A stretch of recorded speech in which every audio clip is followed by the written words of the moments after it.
సాధారణంగా ఆందోళన లేని వ్యక్తి ఎవరు ఉండరు కదా.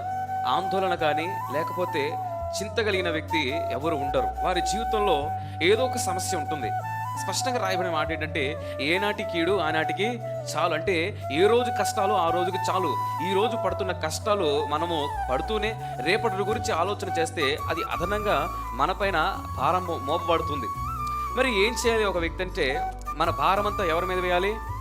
దేవుని మీద వేయాలి, యెహోవా మీద, ప్రభువు మీద మనం మోపాలి. మీరు చింతించడం వల్ల మీ ఎత్తును మూర ఎక్కువ కానీ మూర తక్కువ కానీ చేసుకోలేరు. మన ఆఫీస్ ప్రెషర్స్ కానీ, లైఫ్ ప్రెషర్స్ కానీ, ఫ్యామిలీ ప్రెషర్స్ కానీ, సంఘంలో ఆందోళనలు, చింతలు, బాధలు ఇవన్నీ కూడా సాధారణంగా ఒక మనిషికి ఉంటాయి ఖచ్చితంగా.